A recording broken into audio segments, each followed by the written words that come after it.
SDPI के खिलाफ प्रवर्तन निदेशालय ने कार्रवाई की है। सर्च ऑपरेशन लगातार चल रहा है। एसडीपीआई के खिलाफ ईडी का 10 से ज्यादा राज्यों में ईडी की छापेमारी की खबर है।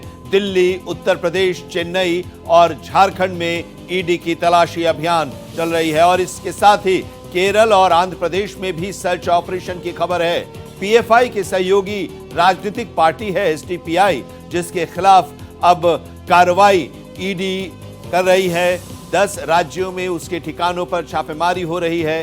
पीएफआई की सहयोगी राजनीतिक पार्टी है एसडीपीआई और ईडी का ये जो एक्शन है, इस एक्शन के तहत अब एसडीपीआई पर शिकंजा प्रवर्तन निदेशालय कस रहा है। ताबड़तोड़ छापेमारी का यह अभियान चल रहा है।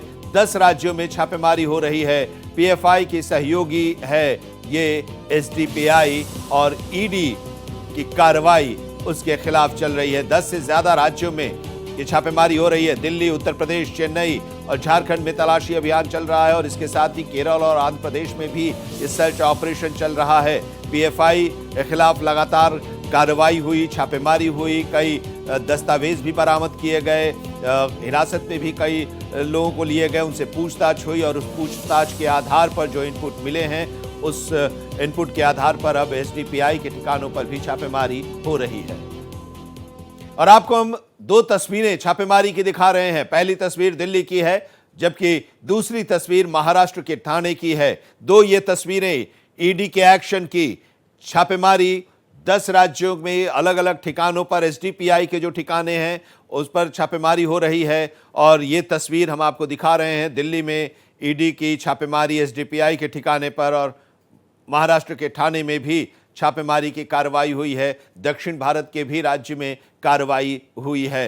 हमारे साथ हमारे सहयोगी गोपाल कृष्ण इस वक्त जुड़े हुए हैं। गोपाल कृष्ण, क्या अपडेट है इस छापेमारी को लेकर? अभी भी ये छापेमारी जारी है, क्या कुछ बरामद हुआ है?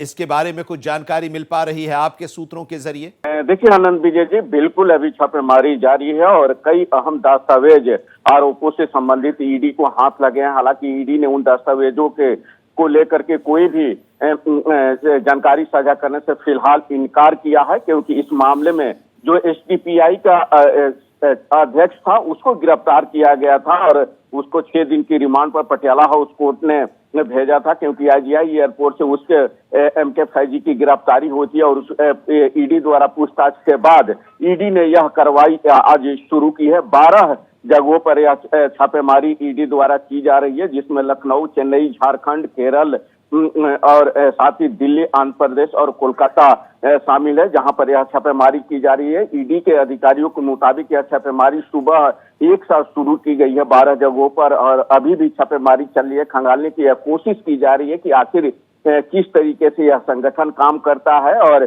इसका उद्देश्य क्या है, क्योंकि जब इस मामले में ईडी ने मामला दर्ज किया था उसके बाद ईडी को यह जानकारी मिली थी कि कई राजनीतिक जो है भाषण के लिए लोगों को तैयार किया जाता है, लोगों को शामिल किया जाता है, अन्य चीजों में हिस्सा लेने के लिए उन्हें मोटिवेट किया जाता है। तो इस तरीके के आरोप लगे थे। पैसे की लेन देन की यहाँ पर बात सामने आई थी, तब जाकर के ईडी ने मनी लॉन्ड्रिंग के तहत मुकदमा दर्ज किया था।